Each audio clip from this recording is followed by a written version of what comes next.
Good evening, popular astronomers, and welcome to Pop Astro Live. We shall just play the introductory banging tune. And if you are watching this in the future from now, just forward it on 30 seconds and the music will be over and we will be back with Pop Astro Live Summer Skies Are Coming special. Hooray!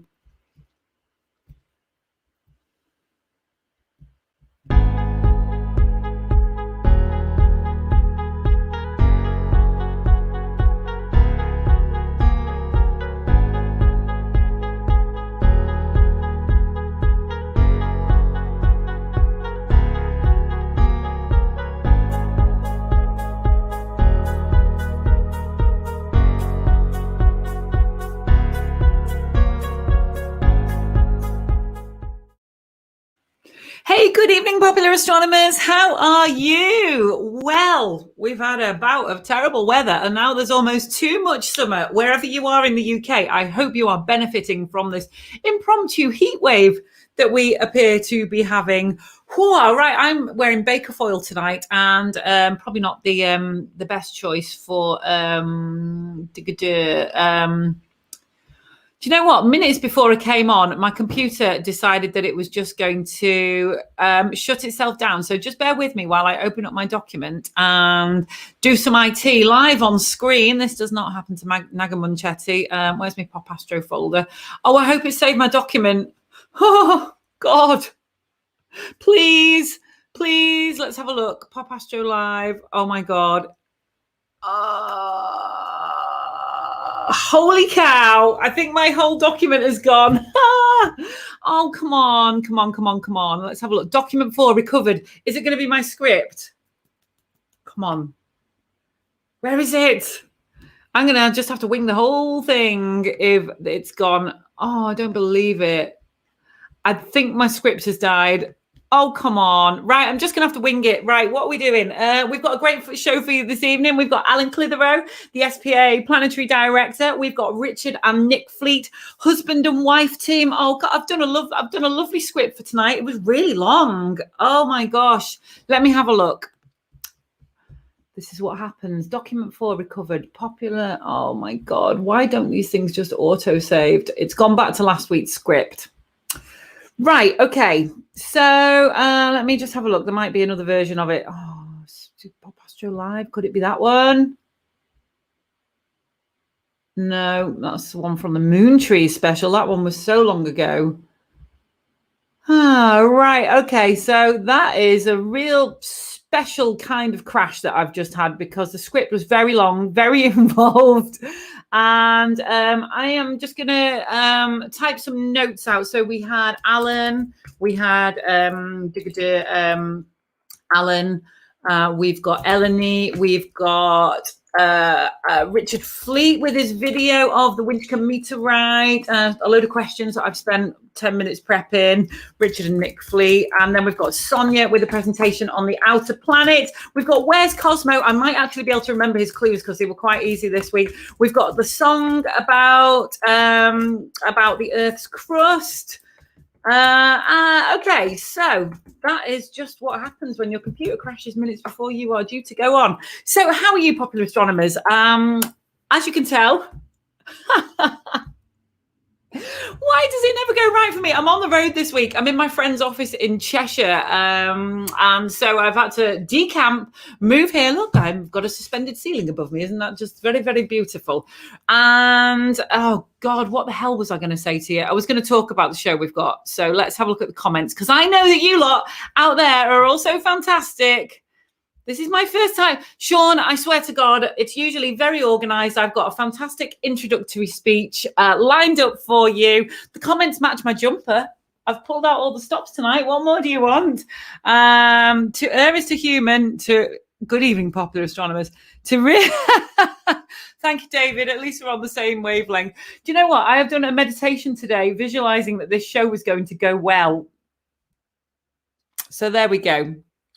So, good evening, Madeline. If all else fails, I can rely on the wonderful popular astronomers to shore me up, to keep me going, and to entertain us with the comments. So, please share the video. It's fantastic when you share the video. It helps spread the word of the society. We love it when you share the video because you never know. You might just expose the Society for Popular Astronomy to a whole new audience and trigger off that sacred space love that we all feel in our hearts for someone entirely new. So please hit the share button now, whether you're watching on Facebook, YouTube, or Twitter. I'm going to do Where's Cosmo now. Hi, Vicky and everyone. David, we've missed you. We have missed you so much. Ian Baker, good evening, Vicky and the Astro peoples. Sonia, good weather here today. Yes, we have had it's been so warm. I've been out in Liverpool today. First time I've been in Liverpool for over a year. It's such a great, vibrant city. After living on a deserted caravan park for a year, being back in a cafe with people walking past a window was a real novel treat. It was like being on holiday in Lark Lane today.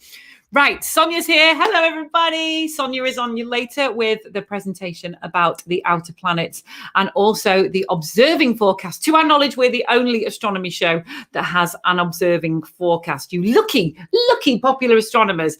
And good evening, Vicky. Split screen between me and Lucy. Hey, Lucy, which side is she on? Oh, hey, Lucy, come back on Pop Astro Live. I'll tweak her nose. Lucy Green, of course, the chief of the Young Stargazers section at Pop Astro here, a magazine due out fairly soon. We've got Alan Clitherow on in a minute, who is going to be telling us all about his section in the magazine. Right, I'm going to try and remember Cosmo's little Where is Cosmo? So what's the name of the new person? At least my internet is good. Thank you, Robbie. I am the spontaneous master Karen. So other than me just floundering slightly at the beginning, you wouldn't even know that I have lost my script. Okay, so let us go to Cosmo's little song. Banners.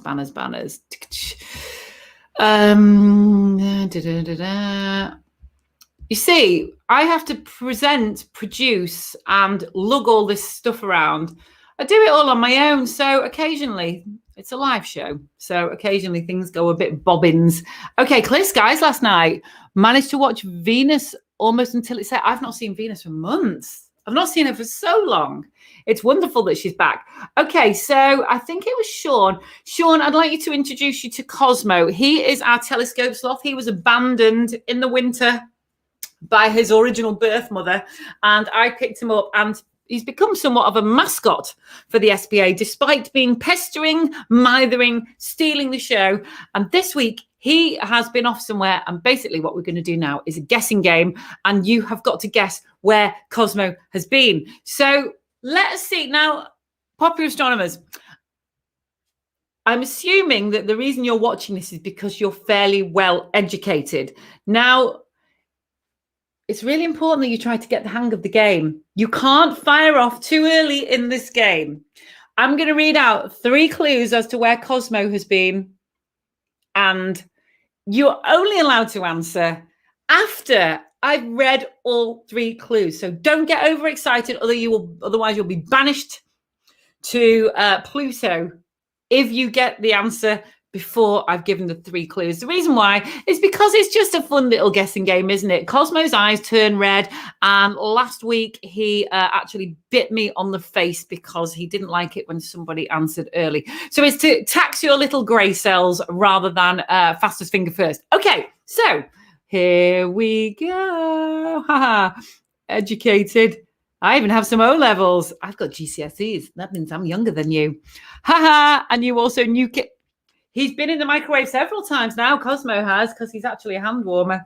Internet is perfect. Great. Okay, so let's see where Cosmo... I can't plug the mug tonight. I can be class about the glass, but it's not an SPA glass. Of course, I wasn't going to travel with an SPA mug because that would just be cray-cray. Right, okay. Here's Cosmo's little song. He's been flying around the solar system, or maybe a bit further. But to the casual observer, he's a mithering, pestering sloth. Where have you been to this week, Cosmo? Cosmo, where have you been? 3 clues. Only answer after the clues. Cosmo over and out.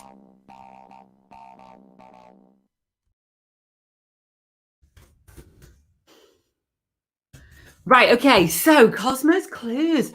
Where have you been to this week, Cosmo? Cosmo, where have you been? Well, actually, he smells of... Cosmo, do you smell of flowers? He smells of flowers, but also there's another... He also smells of something not very nice, a bit coppery. He smells of blood. He smells of flowers and blood. Cosmo, that's a rare perfume, and it's definitely not the new Lynx flavour. So Cosmo smells of flowers and blood. Oh, Cosmo, he says it's all turning red. Everything's turning red. Cosmo, stay with us. Stay with us. Stay with us. Oh, Cosmo, so he smells of flowers and blood. He says everything is turning red. And he also says it looks a little bit like a Japanese lantern where he is. So he smells of flowers and blood. Everything's turning red. And he says it's reminding him a little bit of a Japanese lantern. Cosmo, where have you been? Popular astronomers, fire away. Where do you think he's been? Who's going to be the first to answer? Come on, Cosmo. We're going to have to scrub you later with the loo brush. Oh, let's see. Oh, Liam. Oh, Liam got it right first. Well done. Fastest finger work first. Lunar eclipse, the blood and the flower moon. Yes, we watched it on YouTube yesterday from the Griffith Observatory. It was fantastic. Everybody's got it right. There we go. It wasn't Titan. It wasn't Mars. It wasn't... God, these answers are coming up too quick. All my favourites there in the chat room. Gillian Rushforth. Diane, hello, Diane, to you. Hello, Catherine. The moon. And all the answers are coming up too quick. Very good, very good. Very good, Gillian. Nice to see you in the chat room again. So Cosmo has been on the moon. He's a little bit dusty as well, where he was smelling of flowers and blood because it was a super blood flower moon eclipse. And when it goes into totality, the moon goes this incredible kind of ruddy rouge color, like somebody's put too much blusher on it. And that effect, which I didn't know, is also called the Japanese lantern effect when it's in totality. So Cosmo, thank you so much. I don't think we're going to be requiring your hand warming services for the next couple of months, Cosmo, because it actually looks like summer is here. So we're going to go over to... Hi, Sean. Thank you very much. I'm being nice to you because you're a new viewer. We love new viewers here on Pop Astro Live. Okay, now we're going to go over to Alan. Here he comes in 3, 2, 1. Alan. Hello, Alan. Hi. Hi there. How's things? Yeah, I'm all right. How's the picture?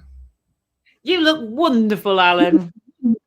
Well, that's the first time anybody said that in a while. You're looking very good, Vicky, and the picture, the hi-fi, the Wi-Fi and what have you is obviously working really well today.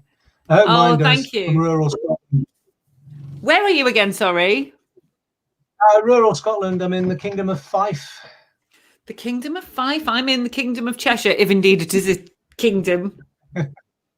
So right. Tell us about your involvement with the SPA then, please. Well, my involvement with the SPA started a good long time ago, submitting photographs of the planets to the then section director. And after a good long time, when he decided that he wanted to retire, he was kind enough to ask me if I wanted to take over, and that was in 2012, and I've kind of been doing it ever since. So with the SPA, that's my main involvement is the planet. Well, yeah, it's fun, it's interesting, and hopefully we're spreading the word to people about what they can actually see, and that's kind of what I'm going to try and do this evening. Have a chat about what you can see as far as the planets are concerned over the next couple of months. Okay, so do you want to give us you might just need to turn your speakers down a little bit there. I don't know whether we're just getting a tiny bit of feedback. Okay, how's that?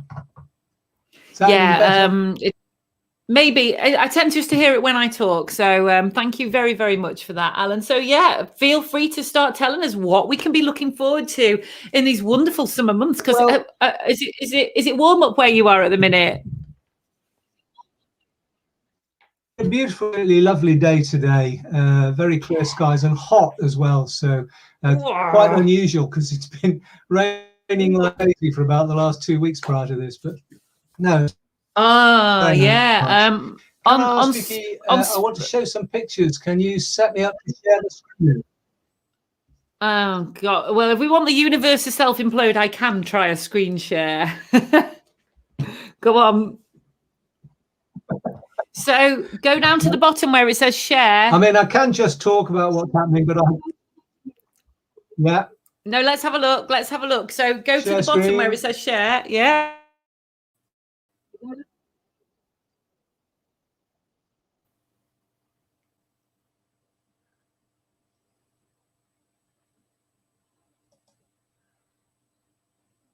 Tried it.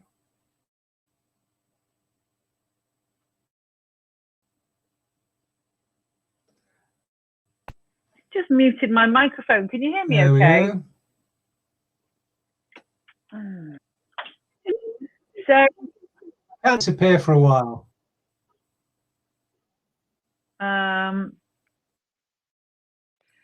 Right. So can you hear me okay? I don't know if it's sharing the screen, but if it is, you should see it. I don't know. I can. Right, my headphones and microphone are playing up. Love the gremlins. Okay, the screen share hasn't popped up. Right. I've got a thing saying choose what to share, and hit share. Oh, Ellen, it's glitchy. Oh, there it is. It says it's sharing. We got it. Okay, can you see a picture of a chimney? Yeah? We can see a picture of a chimney. Yeah, go. Good. Right. The only problem is the picture of the chimney I'm going to have to move for the simple reason that the stop sharing button is hiding the advance. So I've just, it'll be a bit messy, but it's still there, hopefully. All right, it's still beautiful. What we've got here is a picture that was sent in to me. Good. It's by Tony Titchener, who's one of the visual observers who contributes to the section. Every now and again, he takes pictures. And in the evening sky in early May, he took a picture of Mercury, sort of low in the western sky, just after sunset, which is the little dot we've got here. And it's just to say how what we can see of the planets over the next couple of months. And I'm starting with Mercury, just you've got to have some order to go with. But Mercury has been in the evening sky, but it's getting closer and closer and closer to the sun from our point of view. And on the 11th of June, so in a couple of weeks' time, it passes between the Earth and the sun in what's called inferior conjunction, and then it moves into the morning sky. Now, it's not a very good morning apparition for northern hemisphere. It's great for the southern hemisphere and the equator, but you can see it in July is the best time. I'm going to just throw up another picture. Hopefully that'll work. This is a picture taken from a really good piece of software, which is free software, and I'm sharing it because I recommend people try it, called Stellarium, and it's obviously an astronomy software.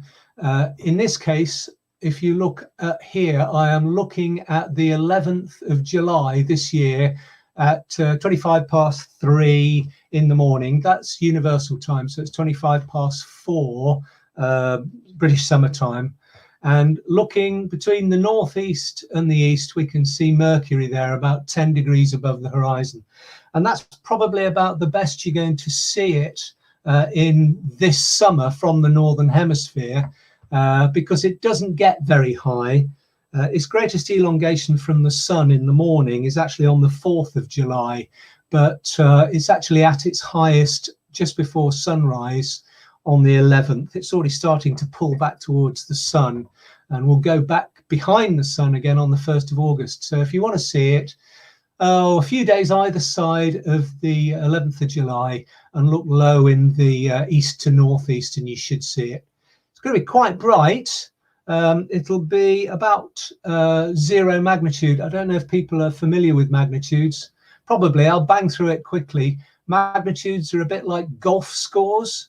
You don't want a high score. You want a low score. And when it comes to stars and planets, if its brightness is a high magnitude, then it's actually very, very faint. So edge of visual eye magnitude is about magnitude +6 or a bit below that. By the time you get down to magnitude 1, it's quite a lot brighter. Magnitude 0 is brighter still. And then for some strange reason, it goes into negative magnitudes, magnitude 1, -1, -2. And Mercury will actually get to about -2 magnitude, so really very bright by the end of July. But it'll be so low, it's really quite hard to see. So you can catch it, but around a few days either side of the 11th of July is the best time for it. Now, if we move on to Venus, assuming that this picture changes, which it does, there we go. Now, Jeff, he said Jeff Stevens has already been following Venus in the evening sky, which is lovely. And this is a look of the west to northwest evening sky on that same day, the 11th of July. It is quite low in the evening sky. This is Stellarium again, which is a nice free piece of software, and you can put lots of features on it. One thing I've put on is the path of Venus through the sky as it moves up to its greatest elongation from the sun and then comes back down towards the sun again. Greatest elongation is in October, so isn't for a while yet. So Venus is still stretching away from the sun in the evening sky with every evening as it goes on. So it's well worth looking for. It is still very low. And one of the unfortunate things is this path that it follows, which is sort of along the line of the ecliptic, not far from it. Well, as you know, in summer daytime, the ecliptic's really high in the sky because the sun is high in the sky. But as day turns into night, the angle of the ecliptic gets lower and lower and lower. So Venus, as the month goes on, will move up this curve, but the curve will move down this way, so that by the time we get to the end of July, beginning of August, it'll be down here somewhere, due west, still about 10-12 degrees up above the horizon, a long way from the sun, but no higher up in the sky. But the thing with Venus is it's going to be just short of a magnitude of -4, which is absolutely brilliant, stunningly bright in the sky. You can't miss it. It's like a headlight in the sky. And in fact, we always expect when Venus is in this position to get a few UFO reports, because people see this incredibly bright light low in the sky and can't think it could possibly be a planet. But that's where Venus will be.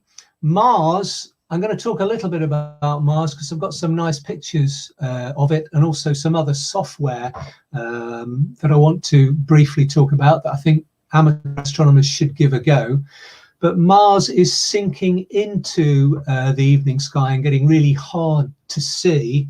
But it will, from about the 8th to the 16th of July, it'll pass from left to right under Venus on subsequent nights, with the closest approach being on the 13th of July. And it's going to be just half a degree below Venus. So on this scale, where Venus is sat there at, just over 10 degrees up, that's going to be literally right below the planet. And that'll be quite an interesting little photographic opportunity there if people are interested in it. But there you go, talk about Venus. I'll move on to it, just show a quick picture. This, rather sadly, is a picture I took in the middle of April, and doesn't show a great deal of detail, but it's just to show you can still take pictures even though we're quite late in the apparition. And Mark Beveridge, who's another member of the section, took this about 3 weeks after me. He's further north than I am, so he's got to look even lower in the sky to see it. But the thing is interesting about this is, even though it's very late in the Mars season and Mars is really very small, you can still make out major surface features. And this area here that I'm running the cursor over, if you can see it, is Syrtis Major. And over here, the little light patch there is the Hellas Basin. And the reason that I'm showing these pictures is just, if I pull up a picture from a piece of software called WinJupos, which is another free software which I think everybody should download and look at, you can compare what you can see on any given night with what you should have on view. And if you look up here, I've got the 6th of May 2021 at 19:23 Universal Time, 23 minutes past 7 from my location. And just note the general features that you can see. There's Syrtis Major, there's the Hellas Basin. And then look at this picture here, which is taken by Martin Lewis at exactly that time, 6th of May, 1923. Now, this is the 6th of May, you know, we're talking less than 3 weeks ago, and Mars is 4.5 arc seconds in size. Now, that really translates as tiny, weeny, teeny. If you want some idea of how small 4.5 arc seconds is, because Mars is so far away from us, you think the moon on a nice full moon is half a degree across, which is 1,800 arc seconds across. And here we've got some 4.5 arc seconds there from north to south. How you get the detail, I mean, Martin is a superb photographer, but it's just to show that that WinJupos program, which I just popped back to there, that's the simulated picture from the WinJupos program saying what you should see, and there's Martin's picture saying what you can actually see, and you know, they match exactly. And here's the cloud forming around the North Polar Cap, and Mars, well, getting to the end of its season. It won't be long before it's hiding behind the sun, but Martin is absolutely determined to try and get pictures for as long as he possibly can, and obviously I'll be pop on the website. Wow. Just have a look at that. That is a map of Mars made by Martin Lewis using his photographs from last summer. Whoa, that's amazing. Isn't that beautiful? And this is made from his photographs. And what's very interesting is he used that program I've just been talking about, the freeware WinJupos, to make this. And what happens is he took lots and lots of very high quality pictures until he got pictures which covered the whole of the planet. And then feeding them into that software, they get mapped onto a computer globe, stitched together, and then you can unpeel the whole surface of that globe like orange peel and lay it out flat, and you have this map. And he's obviously then added all the names of the main features onto it, and particular details of latitudes and longitudes of items and where he was when he took it. And I think he's done a superb job there. Of interest, Vicky, he is writing an article to go in Popular Astronomy. He's just submitted it to the editor, so it will appear either in the upcoming issue or the one after that, on how you can do this yourself. Whoa, using that that's software. A great project. Yeah, it's a terrific project. So he's going to lay out how you can do that. So I'm looking forward to reading that when it comes out.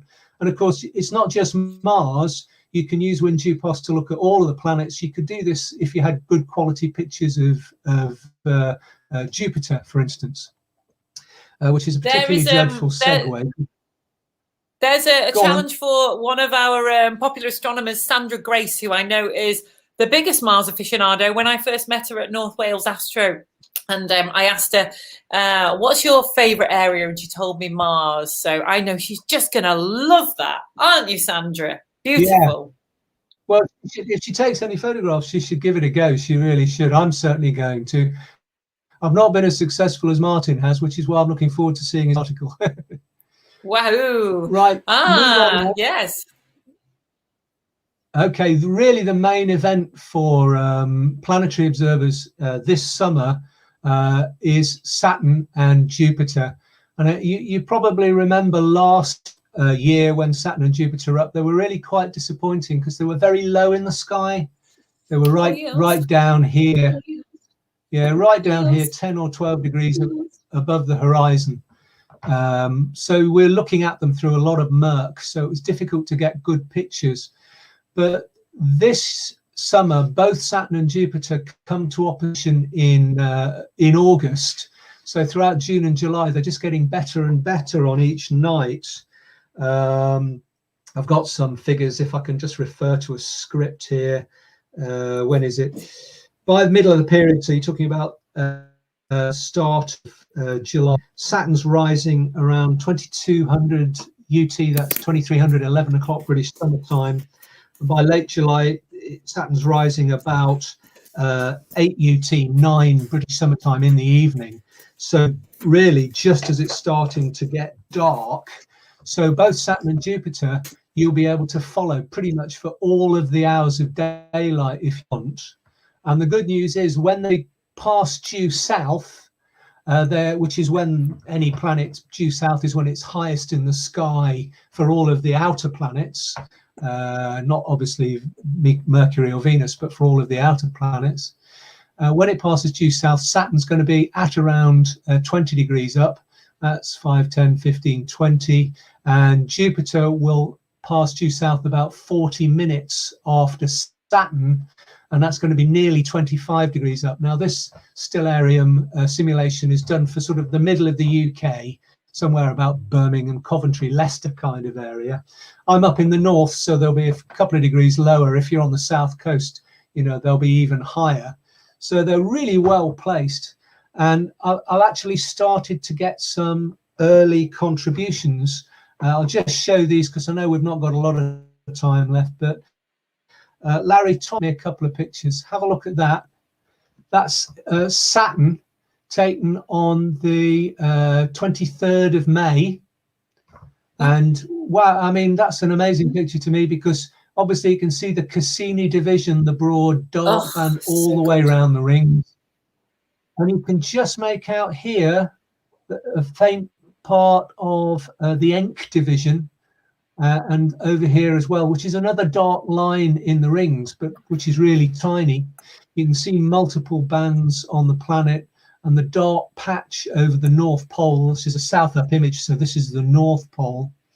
And the thing is, as June and July go on into August, the rings are going to tilt even more open towards us. Not a great deal, but a couple of degrees more towards us. So you'll see even more of them.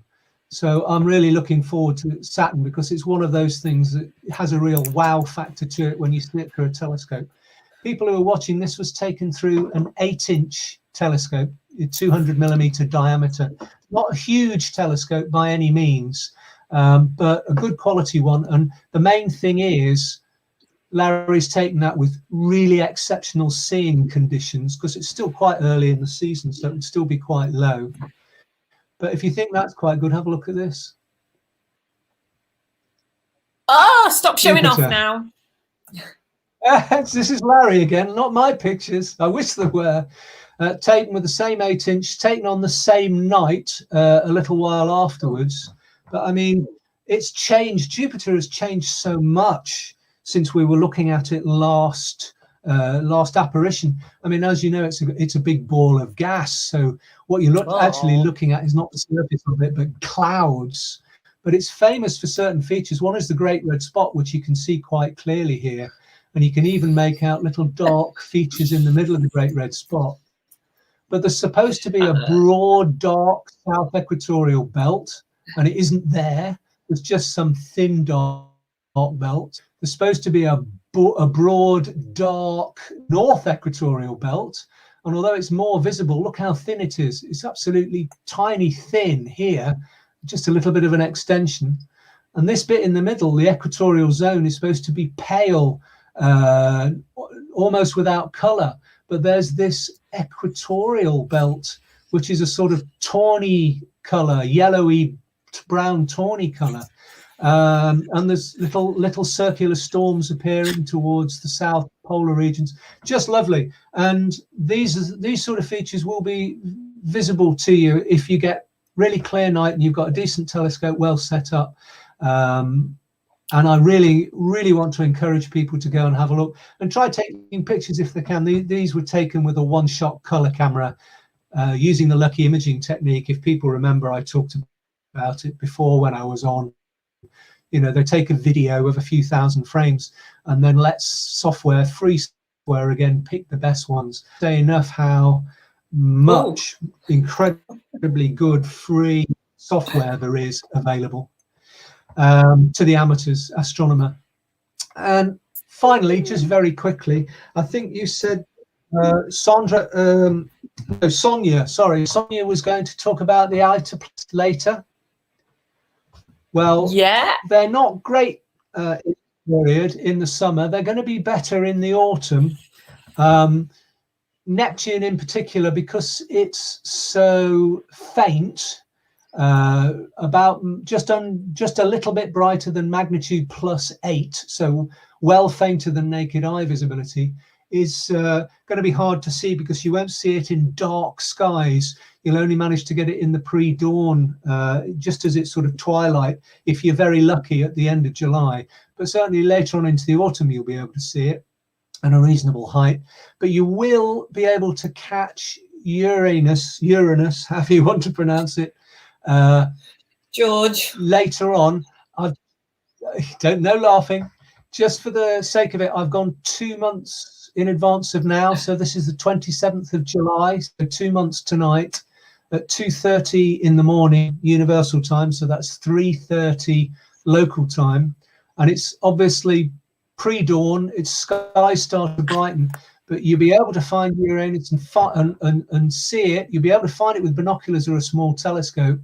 And there's a couple of things that make it quite easy to find for once, which is this little asterism here. This is the Pleiades, the Seven Sisters, M45. I think most people know that beautiful little cluster of stars associated with Taurus the Bull. And if you follow the stars of Taurus around to this lowest one and then go up in a straight line to the brightest star in Aries, it takes you right through the middle of where Uranus should be.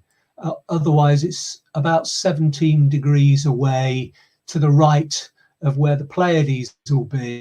So you should be able to point your binoculars in this area and look for a little fuzzy blue-green star.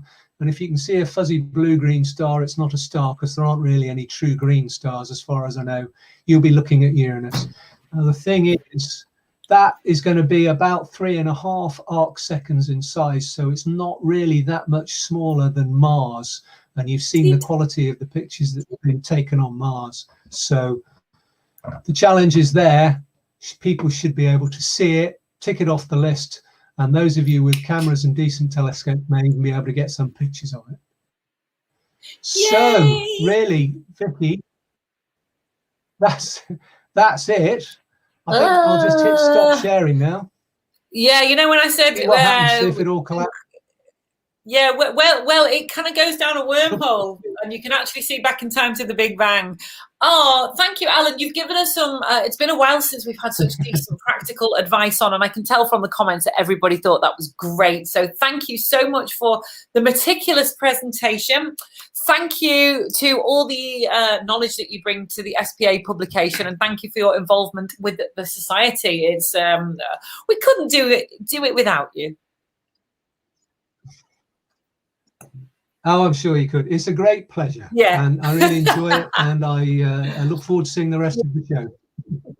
And I think Alan, your in-depth knowledge just goes to show what a great magazine that we have here at Pop Astro, because you relate all that in the magazine, and this is where you amp up your Astro knowledge. So if you're not a member of Pop Astro, please join. It's only £23 a year, and you get the great magazine and access to our meetings, and you get a kiss from Cosmo. How about that? Final plug before we go. Final plug before we go, Vicky. The script of what I've just said, more or less. Yeah. I'm going to put up on the planetary section of the SPA website tomorrow, so that anybody who missed it, they can just go and look in their planetary section. It's looking forward to the planets over the next couple of months, and I do it every 2 months, so there's always some information there for people to look at. Oh, you are not only a superstar, but you're a super moon and super planet. Thank you very much. Bye. Thank you very much. Bye. Thank you. Bye. Yes, Alan's attention to detail there is evident in the SPA magazine, which is essential reading if you are an astronomer. Okay, so we are now about to go over to Eleni. Let us, Eleni, we're going to pop you on in 3, 2, 1. Hey! Hi, everyone. How are you? Are you in the Arctic? Why have you got a scarf on? It's red hot. I'm a little bit chilly. This house is quite chilly. Oh, it's so hot here that my makeup was melting before. My Yorkie bar melted. It's only 15 degrees. Like, unless it hits the 20s, I'm gonna be wearing stuff. It was 21 degrees here this evening in Cheshire. I was really impressed with how hot it was. It was lovely. That's nice. I just realized, because I'm from my phone, it's the first time ever that I actually see my hands when I'm, I'm talking. Yeah, so I've had a few problems with the internet tonight. I don't know why. So if you're kind enough, could you please help out with my slides? I can. Just bear with me, because we've got your song. So here is Eleni's song. Yeah, where did it go to? Where does it live? It lives there. Okay, here's Eleni's song. So if you're new to the show, I discovered a couple of weeks ago that I could make music, and I've been popping out hits like the Stock Aitken and Waterman, and in a little bit we've got a song about the Earth's crust coming up, which I'm quite excited about as well. But in the meanwhile, here is Eleni's theme tune.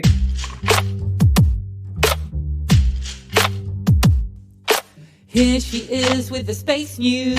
It's Eleni, it's Eleni. Prepare to be astonished by Eleni, by Eleni. When she's not reading Tolkien or teaching a class, she's doing yoga and toning up a PowerPoint presentation for astronomer emulation.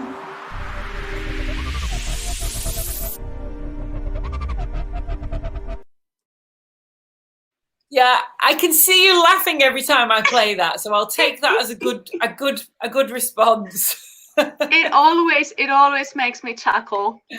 Very good. Right, let's get your presentation on. Right. Oh God, what buttons do I press? So many buttons. Yeah, share. Sorry. No, it's all good. It's all good. I can deal with this. You don't see Naga Munchetti sitting there doing all this on her own. She's got a fleet around her. I'm doing it all on my own. So here we go. Right, Eleni, I'm going to disappear from the feed, and off you go. Lovely. So I've got a few bits and bobs for tonight.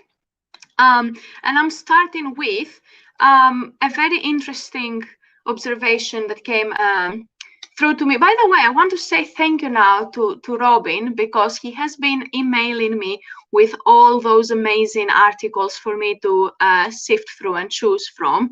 So thank you very much, Robin. I've never said it before. I should have said it a lot, like at the beginning of the of my presentations with you guys. So thanks.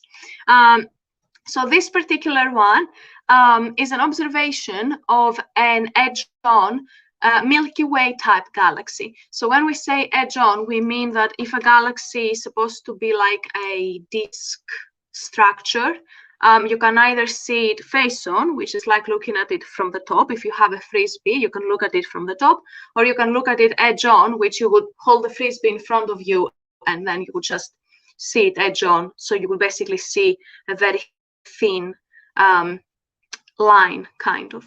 So this is what we see here. So this is a galaxy called UGC 10. Let me see, can I read that? 73.8. So it's very small on my phone screen. And it is supposed to be a similar type galaxy as the Milky Way. And the observations revealed this, these two distinct disks, like the very thin disk in the center, and then the thicker disk kind of like surrounding that thin disk in the center. This structure is basically very similar to what we see in the Milky Way. Now, why is this interesting? It's interesting because that particular observation and the data that followed revealed that this structure did not seem to arise from a merger, which is a violent collision between two galaxies. It rather seemed to have happened very gradually over the course of millions of years, which means that it's probably something that is quite typical of this type of galaxies. And it kind of casts a little bit of a shadow into the current theory about the origin of the Milky Way, because up until now, the idea was that there was a violent merger in the Milky Way's past, where it collided with a smaller galaxy, and this collision resulted into these two distinct types of I like that, two eggs together, that's nice. Into these two types of very distinct disks. But it turns out that it's probably not the case. And if it's not the case, then the Milky Way is not particularly special. Well, it's special to us for obvious reasons. But in terms of the cosmos, these Milky Way galaxy types of galaxies are not very special. And if we can understand how these features can gradually and naturally evolve over time, then we have a better understanding of similar type galaxies that are very far away and really difficult to clearly observe, well, for obvious reasons. So if we can understand this from a closer galaxy and our own Milky Way, then we can better understand galaxy formation. So let's move on to the next slide. So I started biggish today, and now I'm going to go even bigger. So this beautiful, I think, gorgeous picture is from the Dark Energy Survey, and it's a deep field survey, and it's the most precise look at the universe's evolution to date.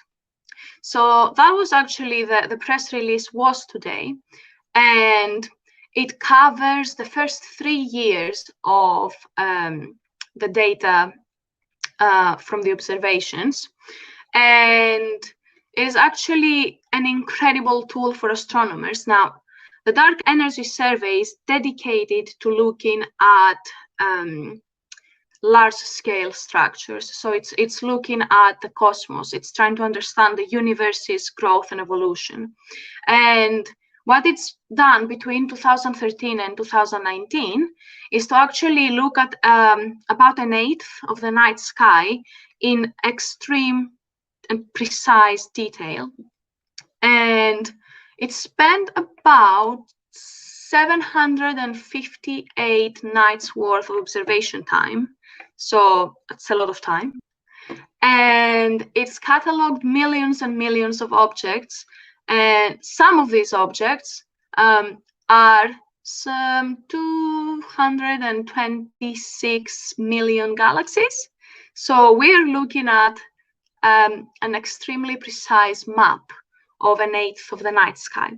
And this is actually the strongest test that we have. The data from DES is the strongest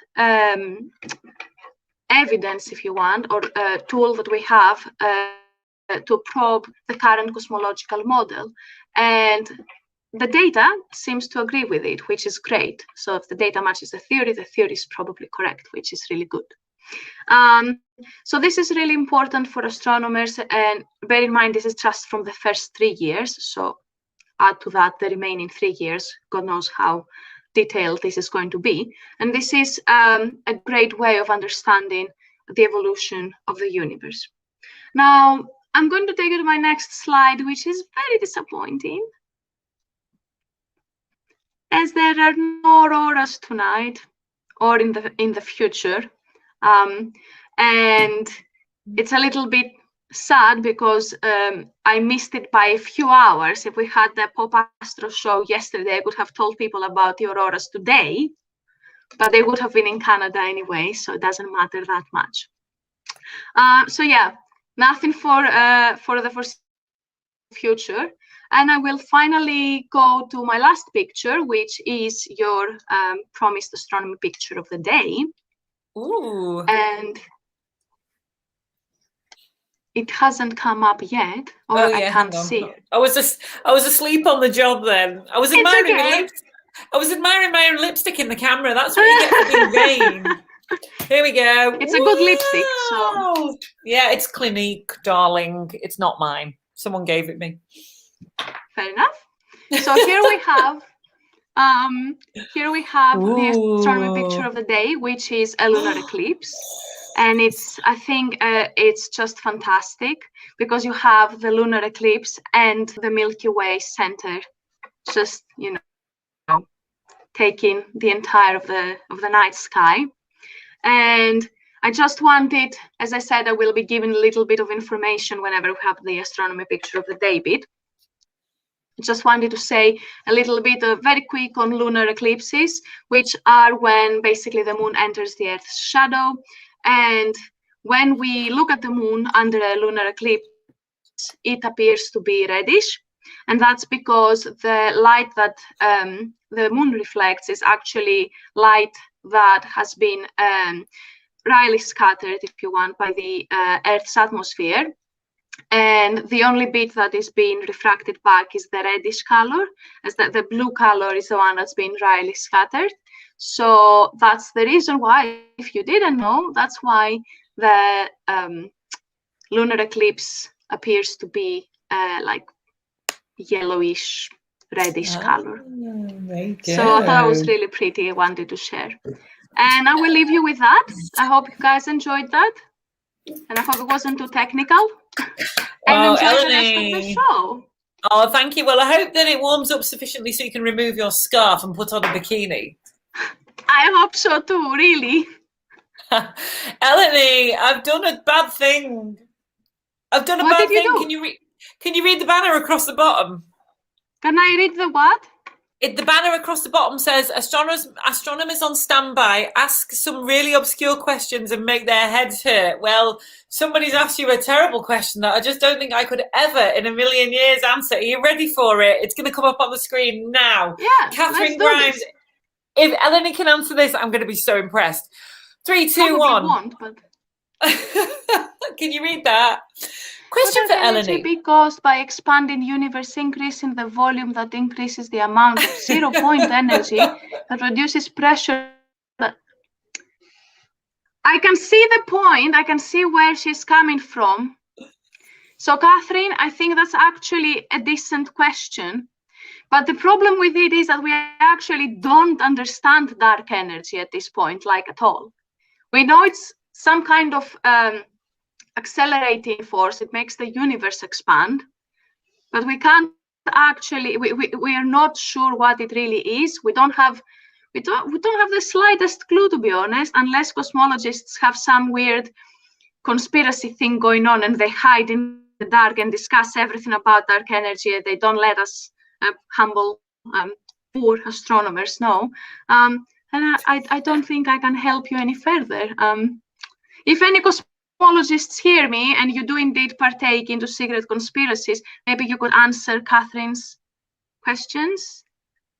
But as far as I know, dark energy is still quite mysterious. So Yeah. I think, Tim, the translation for that question is just a. I think the translation for the question is, if there is a set volume of a universe to start off with, and then there is matter growing in it and pressure increases within that volume, if that pressure is actually what makes it expand.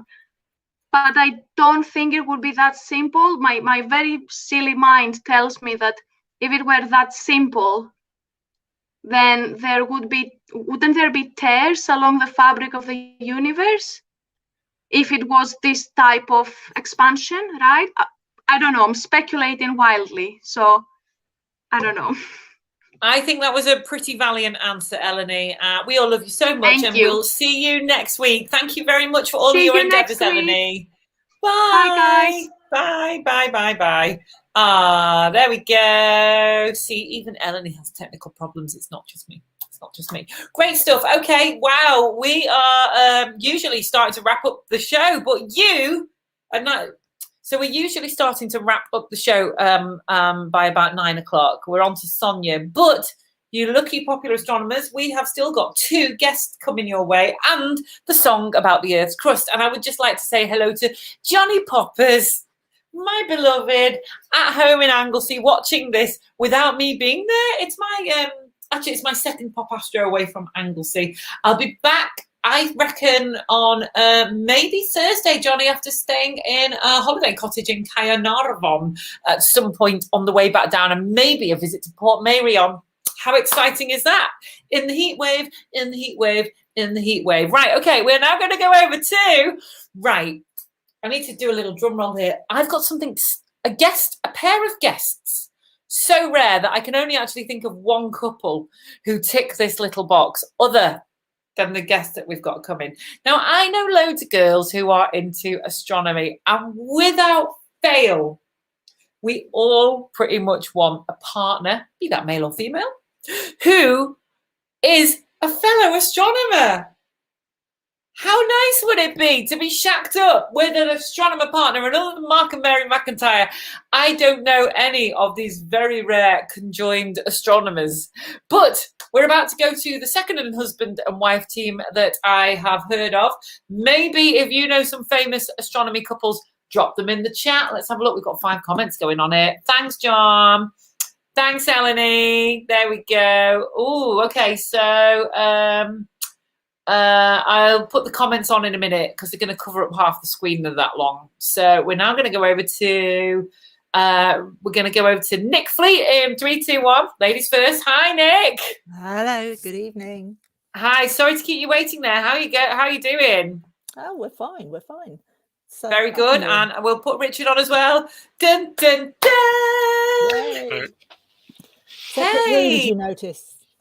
Say again. Sorry. Separate rooms, you notice. What's the film? War of the Roses, where they divide the house in 2. It's literally upstairs, downstairs at the moment. Oh, it's so nice to have an astronomy couple on. So tell us, first of all, who you are and how you met. Do you want to go first, dear? Off you go. Off you go. Well, yeah, okay. I mean, I guess I've been interested in astronomy since I was, knee-high to a grasshopper. I started to go to astronomy meetings when I was in my 20s, and I went out to see an eclipse in Hawaii in 1991. I'm that old. And then Richard went on the eclipse as well. And I did know of him at the time, but it wasn't until about 9 months later that he gave a talk at the Winchester weekend. I was there with a load of friends, and we were really impressed. So we asked him to come and talk to our society, and he came, and the rest is history, as they say. Great stuff. So I hesitate to say this, but if you're interested in astronomy, I don't know, it's got different these days. There's a lot more women in astronomy, but back then in the day, you had your pick, really. Mind you, if you weren't too picky sometimes. There was lots of blokes, a lot of single blokes in astronomy back then. You know what I mean? That's tickled me. Okay. I don't now know. He can get his own back. Oh, go on, Richard.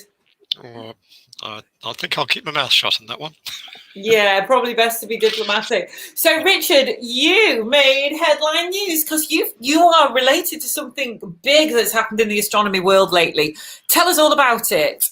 Yes, I'm one of the people in the UK Meteor Observation Network. Actually, you were talking to Mark and Mary recently, and they're in it as well.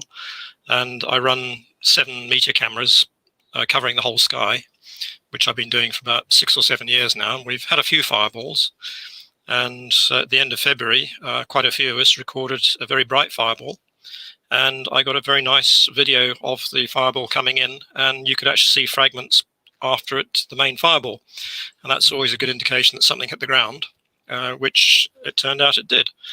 And some very good people in the village of Winchcombe found it in their driveway and did exactly the right thing and collected it for science. And it's a really good news story for the astronomers who study that kind of thing. There are probably several astronomers who are going to make their careers out of it. But I was just very pleased to get a nice video of this thing coming in. Nice one. And because it was like a little pile of kind of rubble, charred rubble on the driveway. And I always think, because my mother is one of these super pristine women, I just know that she would have been out there and gone, somebody's emptied a barbecue on my driveway and swept it up, and the science would have been lost. So what was it that actually hit the driveway then? Basically, it was a chunk of clay-like rock from an asteroid which has been unchanged since the beginning of the solar system. Because it hasn't been changed very much, it hasn't been compacted, so it's quite friable. And it's a very unusual type, which is pretty much unaltered for 4.5 billion years, which is why they're so excited about it. The problem with that kind of meteorite is because they're so friable, they absorb moisture very quickly, and they break, the weather contaminates them very quickly. So they've got to get the samples into the laboratory within days, which is exactly what happened. Normally they're found weeks afterwards, and by which time it would have been contaminated by, particularly our sort of weather, and they'd have lost a lot of the science. So there are 2 missions to asteroids at the moment, which have come back with, well, one's on its way back with material, the other one's returned some, and they're returning a few grams of material. This has produced about 300 grams of similar material for 0 cost, basically. Probably not quite as pure, but it's given them a really good head start on analysing this stuff. I was watching a documentary about squirrels today. A squirrel weighs 500 grams, so it's 3/5 the weight of a squirrel, if anybody's interested in those kind of measurements. Yeah, I mean, it was really lucky that it landed in someone's driveway like that. If that had landed in a field, it would have been quite even harder to find. They did find a few fragments. In fact, one of the fragments they found in a field is in the Natural History Museum on display now, but that's literally, that sort of size. It's just a small pebble. So although the estimate was about 100 kilograms of material coming in, probably less than a kilogram reached the ground, and we've only found half of it. But finding the other half is going to be quite tricky. This is one of the best space stories of all time, really. It should be celebrated because it didn't hurt anybody, it didn't damage anybody. Yep. It just landed nice and innocently there for the taking on somebody's driveway. And we've got loads of videos of it coming in, so we know exactly where in the asteroid belt it came from. So, it's been a good news story for amateur astronomy. All the people collaborating, sharing their data, and it's a really nice story. So tell us about your sky cameras that you've got and how we get involved with the detection network. Basically, they're security cameras. They're sensitive security cameras, and they're monitoring the sky the whole time. We've got software which just watches for any changes. So if a meteor passes through, it'll record a short clip. If a moth passes through, and it'll record a short clip as well, and you have to chuck away all the rubbish. And then by combining the data from different stations, we can work out the path of the meteors through the atmosphere and where they came from. So there's a lot of interest in gathering the orbits of these things, because there are quite a lot of different bodies in the solar system which have basically dropped some rubbish, and we're picking up that rubbish. We're now moving from the old style cameras to newer ones, where a lot of the work is now automated. So a lot more people are getting interested now because it's taken a lot of the tedium out of it. Yeah, great stuff. So how do people get involved? It's the Meteor Detection Network. UK Meteor Observation Network. Oh. If you go onto their website, you'll find information about the new cameras. And basically, we're just trying to get as big a network as possible. There are about 100 cameras around the UK in different networks. We need more. We need more. You do in this climate because you know, I could be clouded out. Somebody 5 miles down the road could be clear. So the idea is to basically cover the country with, you know, a couple of hundred cameras, and then when there are gaps in the cloud, we'll actually get to see something. Absolutely fantastic. So you mentioned Mark and Mary McIntyre, who are another meteorite chasing couple, married couple. Do you go on double dates together? No, we haven't. We haven't done that. We'll have to organise that for you. The SPA dating agency. It's just another one of the strings to our bow. So, Nick, let's chat. Thank you so much for that, Richard. And if you've got any questions, let's have a look. There are questions. Are the Starlink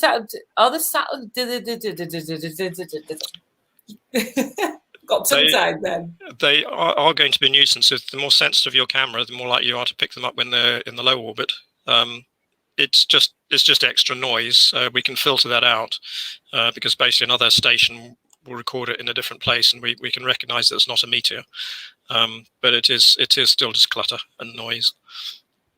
Good question, John. Thank you so much for that. So keep the meteorite and meteor questions coming. I'll just have a little chat with Nick here. So you built a telescope then. Tell us about that.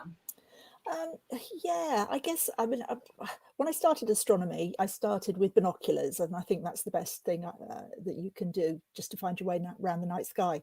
But when I got together with Richard, he'd actually ground his own mirror. Well, he ground several mirrors, but I was offered the 8-inch mirror if I built a telescope around it. And so I did that. We lived in a small bungalow at the time with no shed or outside equipment. So it was all kind of built on a desk in the front room, which kind of used the front room up for rather a while. I think going back to, you know, getting together with an astronomer, you know, if I wasn't interested in astronomy, it would probably drive me nuts. So, you know, that's so true. Yeah, I think, you know, if you've got a shared hobby, at least it does mean that you don't end up as an astronomy widow. So, but yeah, so it's a fantastic telescope. It's as I say, homemade, just wood. It's not fancy, but it shows the sky really nicely, and it's quick to set up, which means that, you know, you can be out and observing in 10 minutes rather than spending an hour and a half wrestling to get your heavy counterweights on and then find it's clouded up. So yeah, I'm really pleased with it. Great. And have you looked through it recently? What was the last thing you saw through it? Oh God, no, not really. Probably Jupiter, or I don't know. Yeah, the moon as well. You know, it's at the moment it's too light. I like to get to sleep early of an evening, especially if it's a work day. I'm getting to that age, I'm afraid. But yeah, it's good on planets. It's really good on planets and the moon. Yeah, we did manage to get the Jupiter-Saturn conjunction. Oh, I bet that would have been nice.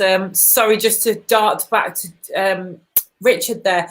John says, thanks. That might get a mention at the forthcoming discussion meeting on the impact of satellite constellations. That is good. Keep the pressure up. Let's keep the pressure up. Yes, this is just the start, unfortunately. Yeah, and yes, it's filling the night sky is not just bad for astronomy, but if they start colliding, it could be bad for everything. Yeah, of course it could be. Yes. Okay. So tell us a little bit more about what Astro Societies you're in, because did you mention Newbury? Is that Steve Knight? It is. Yes. Lovely, Steve. Give him away.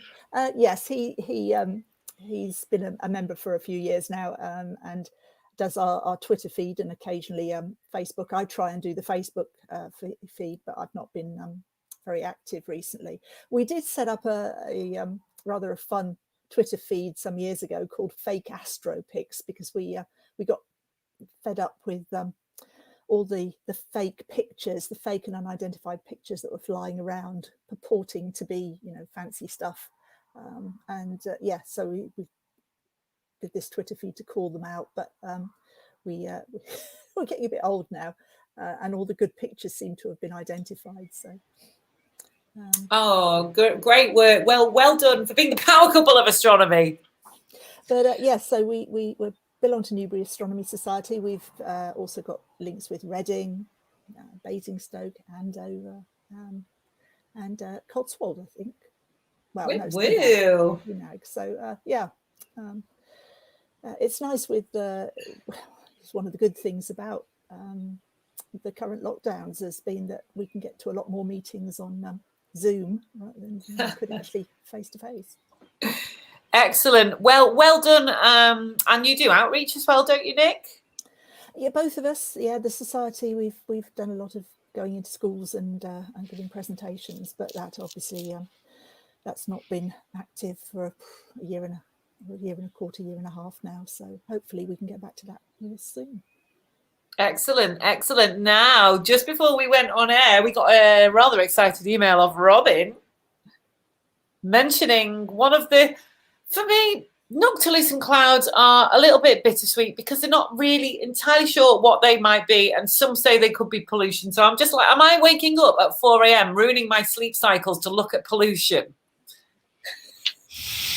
It's very pretty pollution. It's beautiful pollution. It's the most wonderful neon blue electric pollution, if it is indeed pollution, because there's so many different theories about, well, multiple theories about what NLCs might be. Richard, what do you think? What do you think about it, what it could be?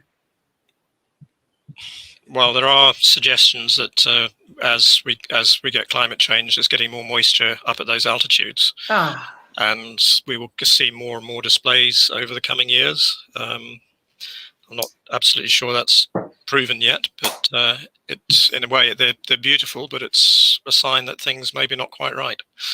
So they are worth looking out for. And you don't always have to get up early in the morning. You can see them in the evening as well. In fact, if you're further north, you can see them through midnight as well. Because basically it's the deep summer twilight. We usually get them from about mid-June to mid-July. And as Robin says, they start a little bit earlier this year because there's more moisture up there. And it's always been a problem to explain how that moisture got up there. But the suggestion is that global warming has something to do with it. Okay, well, there we go. So we can all mess up our sleep patterns to look at something that is potentially a bellwether of impending doom for the entire planet. Yay! That's one way of looking at it, yeah. But they are beautiful to see. And, you know, an hour to an hour and a half after sunset, hour and a half before sunrise if you're in the south of the country. If you're further north, if you're up in Scotland, you can see them all night long.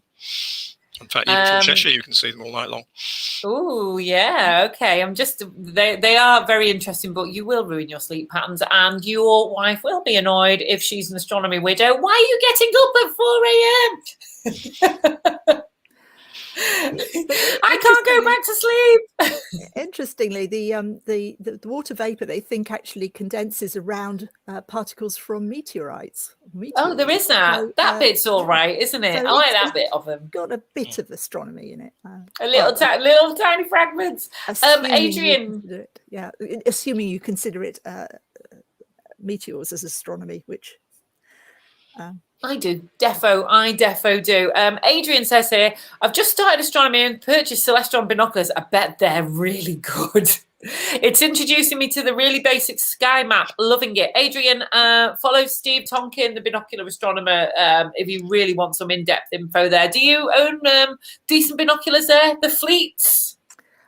I think we have a pair of decent binoculars, but Richard has we were talking about making telescopes earlier, and he likes to use a half a pair of binoculars as a finder. So we used to go into shops and buy cheap binoculars and then rip them to pieces and make finders out of them. So we never bought we never bought an extended warranty on them. No thanks, we won't be needing that extended warranty. Yeah. David says NLCs possibly linked to the exhaust plumes from rocket launchers. They're so glamorous, these clouds are. That has been suggested, but I don't think there's enough water vapor coming from those launchers. I mean, the suggestion was in the days of the shuttle, and of course we haven't had a shuttle for nearly 10 years now. Granted, SpaceX are putting up a lot of stuff, but I don't think that's the main reason. Okay, well, you two, the power couple of astronomy, thank you so much for coming on this evening. It was relatively short notice, and it's really appreciated that we got a 2-for-1. We bought one and we got one free. Bog off, yeah. And on that bog off note, it's been a pleasure. Thank you so much for coming on. And do reconsider joining the SPA. That'd be lovely to have you back. We'll try. Okay, bye. Bye. Bye. Thank you. That was great. Gosh, loads of comments coming up here. Always use binoculars when observing. There you go. Yeah, absolutely. I had a go on some image stabilizer binoculars. Owen and Liz Glynn of Mid Cheshire Astro. Oh my God. They're like holding little quivering motors in front of your eyes, and suddenly you can see Saturn through them. I think you can see Saturn. Can't remember actually, but they're very stable. And because they're stable, it means that you can focus on things much further away, even though the binoculars are quite little dinky. Right. So, yeah, they were great, the Fleets. Thank you, the Fleets. Very cool to have the power couple of astronomy on. We'll have to see if we can get Mark and Mary McIntyre on. That'd be great to have the two on at the same time. Okay, right, I'm going to try and remember my script now. If you remember at the start, we had a catastrophic script failure. I'm on a rotating chair tonight, and I can't fit my legs under the desk. So if you see me rocking backwards and forwards multiple times, it's because I'm kind of like at an angle and I'm trying to reach over to my computer and talking to the microphone and look at the screen. I'm spinning so many plates for you now, popular astronomers. Right, okay. This week's Space Song Challenge, let's go for it, is about a really obscure article that I spotted on Live Science, and they have predated the Earth's crust 500 million years older than they originally thought. So as we usually do, I play you the song so you can take it in. Then I read what it's all about and then play the song again to back up the learning, because we learn faster and easier through music. So here is a song about the Earth's crust. And I think it might be one of the only songs ever created about the history of the Earth's crust, but maybe there might be something on an obscure Pink Floyd album that I'm missing. Let's just ditch these banners. Right, banners go away so we can read the subtitles. Here comes your song. Sonia's on in a minute with her Outer Planets presentation. But in the meanwhile, get a dose of the Earth's crust. Oh, it turns out I'm older than I look. It's time to rewrite the geology books to calculate the age of my continents. They dated the minerals from my crust. Hi, I'm a geologist and I love dating minerals. I'm going steady with strontium now. They've got a new technique of dating isotopes in the sea, and they found out my real age. Please add a few zeros to my birthday card. The Earth's crust is 500 million years older than originally thought. I've had continents drifting on my face and visible from space for 3.7 billion years. So backdate 500 million birthday beers. I obviously use an excellent exfoliant.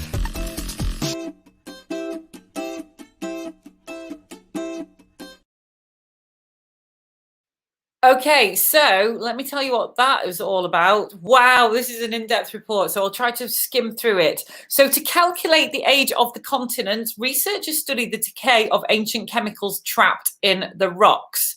A team of scientists has devised a new way to date the ancient chunks of crust, and according to their latest research, Norwegian research, we've misjudged the age of the continents by 500 million years. The team showed that by analysing a mineral called barite, a combination of ocean salts and barium released by volcanic ocean vents, they found evidence that the Earth's continental crust was around at least 3.7 billion years ago, much older than previous estimates. It's a huge jump back in time, and it has implications for the way I'm cuddling Cosmo here for some reason. It's a huge jump back in time. It has implications for the way that we think about how life evolved. Barite minerals from deep underwater, where hot nutrient-rich water seethes out of hydrothermal vents in the seafloor. So why are these marine rocks useful for studying continental crust? According to the researchers, continents and oceans have a long history of trading nutrients. The key process here is weathering. As continents wear down naturally over time, they spill nutrients into the neighbouring seas. These nutrients help foster life in the seas. One element that continental crust leaks into the ocean is strontium. By measuring the ratio of 2 strontium isotopes in 6 different deposits of barite minerals, the researchers calculated the age of those minerals. That means there were well-established continents around 3.7 billion years ago, 500 million years earlier than previously estimated. So what does that mean?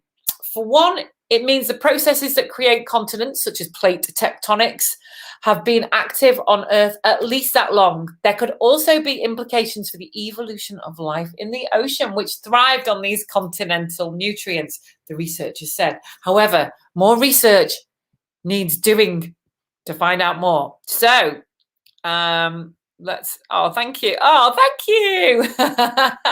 Thank you. I'm blushing. Thank you, Liam. Thank you. Right, I'll play the song once more to really help that sink in. And you never know, it may pop up in a pub quiz. And because you've heard the song, you might just get a head start on the answers. Oh, it turns out I'm older than I look. It's time to rewrite the geology books to calculate the age of my continents. They dated the minerals from my crust. Hi, I'm a geologist and I love dating minerals. I'm going steady with strontium now. They've got a new technique of dating isotopes in the sea. And they found out my real age. Please add a few zeros to my birthday card. The Earth's crust is 500 million years older than originally thought. I've had continents drifting on my face and visible from space for 3.7 billion years. So backdate 500 million birthday beers. I obviously use an excellent exfoliant.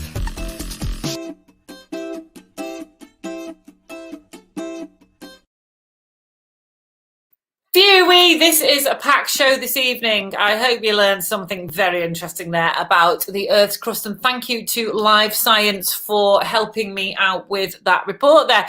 Right, she's been sat there all along, right from the very start. Sonia, oh my gosh. Hello. Oh, you look fantastic tonight. I know. I took my halo off, yeah, and I did. Yeah. So brightened up for me. Oh, you look lovely, Sonia. Very, very, Hello. very, very pro this evening. Well done. How have you been? Now, last week, me and Sonia just went like absolutely crazy, like women in Blackpool on a hen night. It was like an astronomy hen night last week, wasn't it? Oh, it was fantastic. We had our first birthday. Go on, let's have a recap of what it was like, Sonia. Panic. When we discovered we only had 0.5 meg of bandwidth.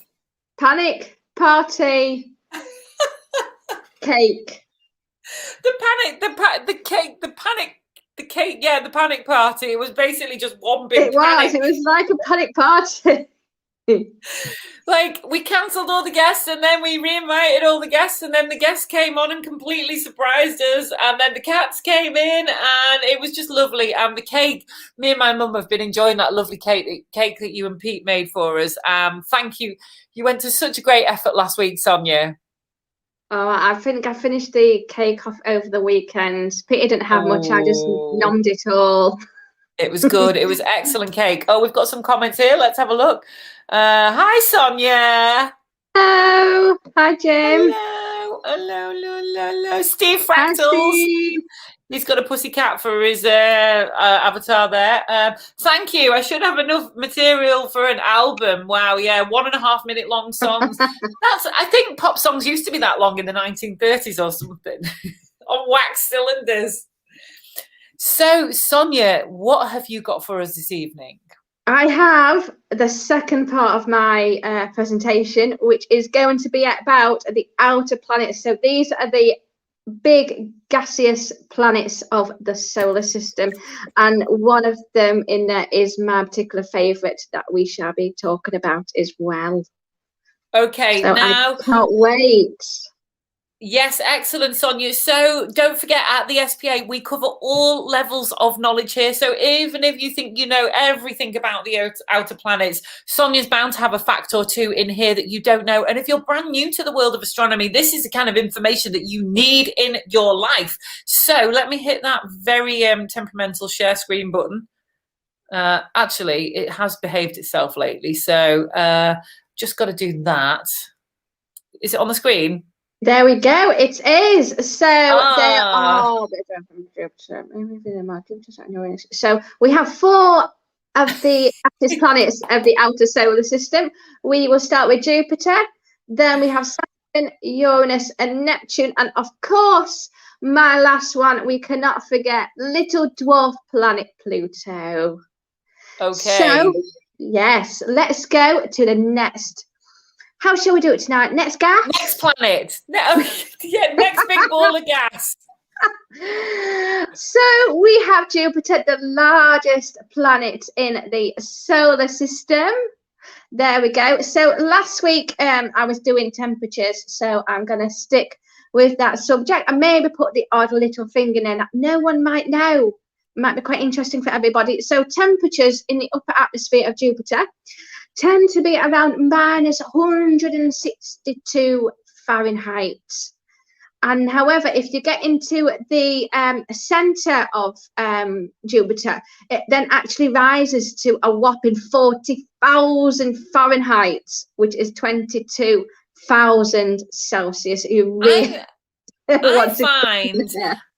Sonia, I find the temperatures in the middle of these outer planets utterly fascinating. And the one I find most it's like crazy, isn't it? It's just out of this world. 40,000 degrees.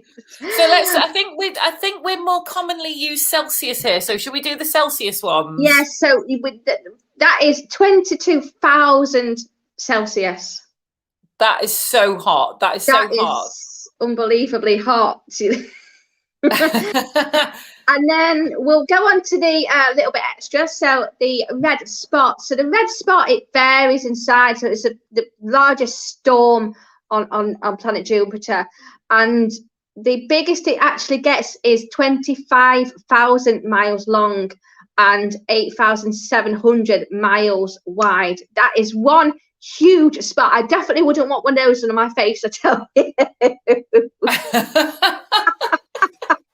What a thought! Not all the Oxy-10 in the world wouldn't get rid of that thing. It definitely wouldn't, would it? No, but that is one big storm. Do you know what he needs to put on his spot? Some toothpaste. Do you remember they used to say put toothpaste on your spots? They do. I have this special stuff now. It's like a roll-on stick thing, and I like roll it on my face when I get my spots to get rid of them.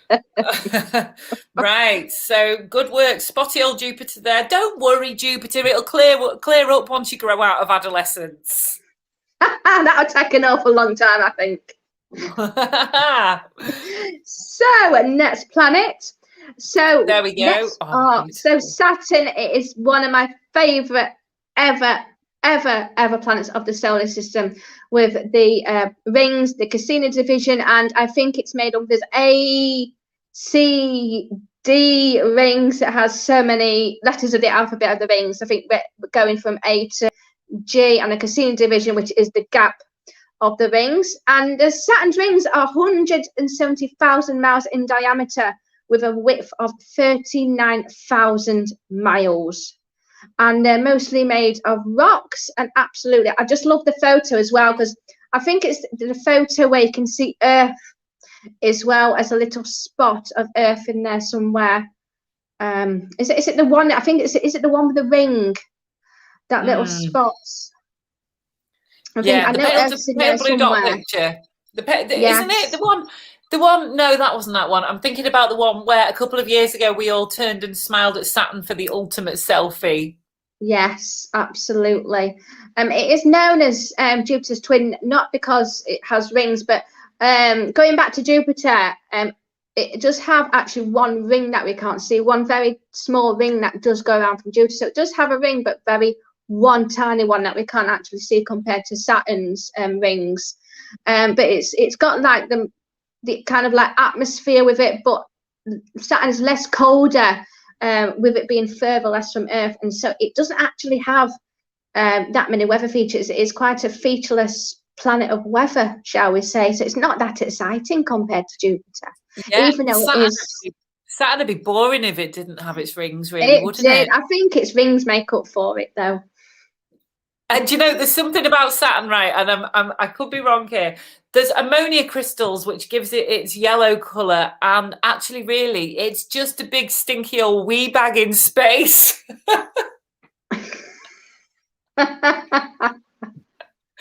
It's like everybody's like thinking it's so beautiful and romantic, but actually, I bet it whiffs there of public toilets. No wonder it's like so far away from us. Ooh, get out there, get away from us, So Jupiter's got a problem.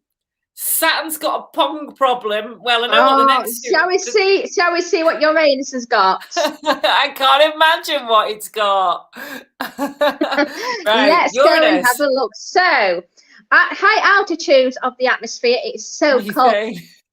Methane and ammonia condense into clouds of ice crystals, and that is why it's actually blue as well, because of the ammonia that's in the clouds. So shall we just call it a little blue? It's a bit sad. It is. It rolls around on its side like it's sick as well. It's the queasy green planet. It is, and again, it's similar to Saturn that has rings, but the rings are they don't go round it as we see it. They go kind of round it the other way, sort of thing. I'm trying to think of the word, but I can't think of what that word is. Perpendicular. They go that way. Perpendicular to the ecliptic. There we go. And the coldest temperature actually on Uranus actually goes far more lower than minus 371 degrees. So it's pretty cold. Very, very cold. You probably frostbite everywhere. At least that killed the spots.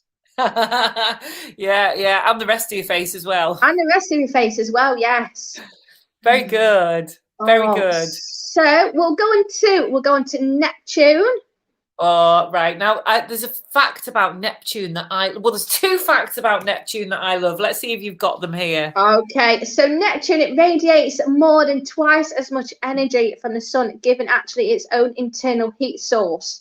And so the internal heat source causes the planet very violent storms and winds. So if you think about Earth, we have the hot weather in the summer, and we have the cumulonimbus CB clouds, those clouds, which then produce thunderstorms because of the heat. So if you think about Neptune has the most violent storms in the solar system and the most horrendous winds you could think of, much because of its internal heat source that it radiates from the sun. So my two facts about Jupiter: the core of Jupiter is hotter than the surface of the sun. And that, for me, is like, wow, that is hot. That is hot. Yeah, it's like 5,500 degrees. I think off the top of my head, I could be wrong there. Don't quote me. But it's super hot. And I love the fact that the winds on Neptune are faster than a speeding bullet. So I always like the image of trying to peg your washing out on Neptune. It'll be around the planet and back before you even finish getting your pegs out. Yes, so you could say that's the windiest planet in the solar system is Neptune. So they're quite antisocial, those outer planets are, with their very antisocial. You wouldn't want to sit next to them on a train. No. Definitely not Jupiter, because it's very spotty. Saturn, it just wouldn't talk because it's just featureless. Yeah. Uranus would just be glum. And Neptune would be rather windy. Yeah, exactly. So and then we've got little Pluto. Oh, it's great though, isn't it? Oh, look at that. I found that and I thought that's such a good picture to add. Oh, look at him. It was founded in 1930s and it was poorly demoted in 2006. It's one of the coldest planets in the solar system, which gets to minus 225 degrees. So why was it demoted? There are 3 things that it has to be classified as a planet criteria. So it meets 2 criteria, it just doesn't meet the 3rd one. So it has to orbit the sun, it meets that one. It has to be the size of a planet, it meets that one. However, it does not meet the 3rd criteria, in which it has to clear the region of the objects, the neighboring planets. So I think it's more or less goes into the orbit of is it Neptune? It goes into the orbits of one of the other planets, and because of this, they demoted it. So it reached the other 2 criteria, but unfortunately, it didn't meet the 3rd one. Whereas it just decides to cut across another planet's orbit very rudely. Yes. Yes. And Pluto has got some astonishing. It's got the Tombaugh Regio, that kind of heart-shaped area on it, and it's got some incredible, very high, vast, icy mountains on it. And if it was a human, I think it'd be very well dressed and with like sharply dressed, shall we say? Pluto being very, very politely mannered. Little Pluto with his little heart. Pluto might actually be the same height as me. I would definitely sit next to Pluto on a train because he's got the big heart and sharply dressed with all his little mountains, very nicely ironed in creases. So, and yeah, it doesn't smell polite because he doesn't even clear his own orbit. So we'll have a bit of Pluto on the train next to us. We shall do. It might be a bit cold though. Oh yeah, bruh. You wear a little scarf. Dress up warm. You'd have to dress up warm to be next to Pluto. On the Trans-Siberian Express. Well done, Sonia. That was a lovely presentation. So the forecast. Oh, get up your seats. Do the sunshine dance. It's looking good. Hang on a minute. I've got your song here, Sonia. Oh, okay. Yes. Here's your song. Where is it? Sonia's weather jingle. Here it comes. Woo. Will it be cloudy? Will it be sunshine? Will there be hurricanes? Sonia's been checking out the jet stream and the humidity. Is it safe to get my telescope out, or will it blow over and bend? Well, Sonia's here with all the answers, my starry-eyed astronomer friend. Take it. Oh, let's get rid of that thing. Right. Remove. Right. Oh, God, Sonia. Well, today it's been so hot. 21 degrees here. I went out. I always wear fleece to work because even despite how hot it is outside, you can guarantee it'd be freezing cold. We still have to have the radiators on in the office. And I went out for my walk on lunch because I always have to go out on a lunch walk. And then when I was like, why on earth did I wear a fleece going out on a walk? Oh, and then I come home and I always do a workout. So I'm still recovering from my 5.2 mile run this evening. I quickly came home and I thought I'm going to have to really go for this tonight to get home in time to do all my prep for this evening. So I'm still catching up on my breath probably. Actually, Sonia, before you start, I'd just like to point out to everybody, this is no normal, ordinary weather forecast. She's not just cut and pasted it off the BBC.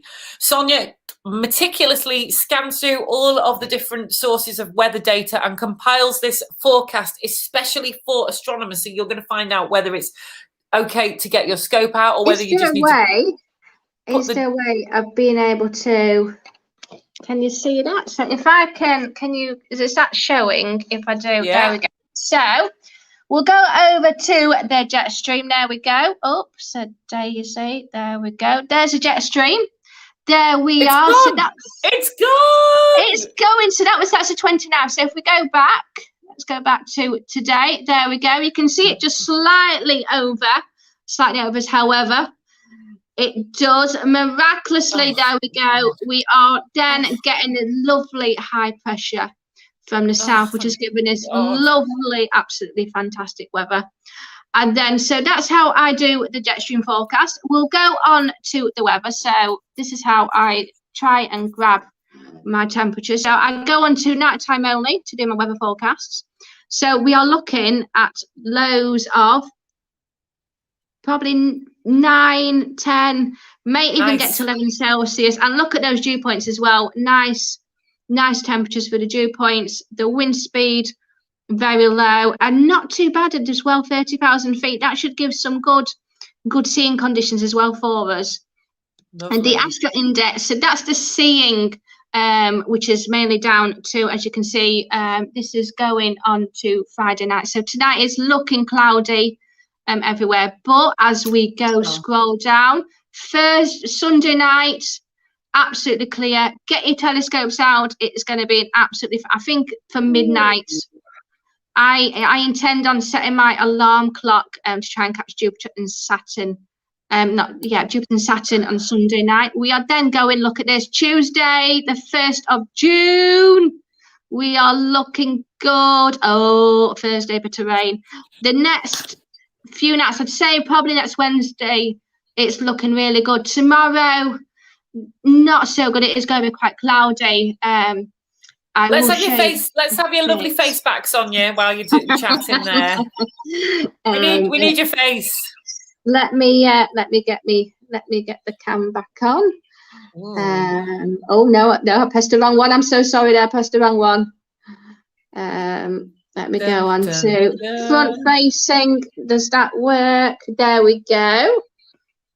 You look great tonight. You bought a new little ring light and vlogging kit. I got a little ring. Yeah. Oh, that's good. That's probably what I need rather than this monster. It changes colour as well. It changes colour. Hang on. Let me just get me. It's got a little button thing so I can change its colour where we go. Ooh. So we can go orange. We can go hot and cold. Oh, I want one of them. Very good, Sonia. Very good. So just let's quickly get through the forecast. So the surface pressure charts, it is showing at a high pressure at the moment. Very, very wide isobars. Not much in the way of wind or rain. It's going to be nice and stable. As I say, though, tomorrow night, it doesn't look the best night for Friday night. There will be rain in Ireland, creeping towards northwest Wales, the southwest during the day tomorrow, and up in Scotland. We go on to Saturday. It is going to be cloudy Saturday. It doesn't look too good on Saturday. The odd shower here and there. Scotland and Ireland is going to be clear. The southeast will be clear, and the southwest. But if you're going like central England, it does look cloudy. However, Sunday from 1 o'clock in the morning all the way through the day, coming up to the night, it is just completely clear. So if you are looking to get that image on Sunday, definitely get the telescopes out. When we get to Monday, there is going to be then rain at North Scotland, Ireland, Scotland, rain Scotland, Ireland. It is going to be clear the rest of the country though Monday night. So Sunday and Monday, definitely get those telescopes out. It is looking really good, and we can expect those temperatures 20, 21, even 22 degrees in London. So yeah, get the bikini out as well. And then in 2 weeks' time, hopefully we need to have the clear skies during the day as well for the partial solar eclipse. I can't wait for that. I have put the day off just for that. Oh, Sonia, that's so sweet. You really are the wonderful, dedicated astronomer. I've just been like draping myself on this reclining chair here with the sweet relief of the fact that good weather might be coming. It just knocked me. I don't just forecast rain, I can forecast the sun as well. She's a very versatile weather presenter. And it's the bank holiday as well. Who can say better than a 3-day weekend of sunshine? Oh, it's the bank holiday, right? Okay, right. Well, I've been here 2 hours now. In fact, 3 hours because I got here to set up, and I want to go home to bed now. I'll be off to bed as well because I was up. I went to bed quite late last night because I was like waiting for the moon to rise to get the photo through the telescope.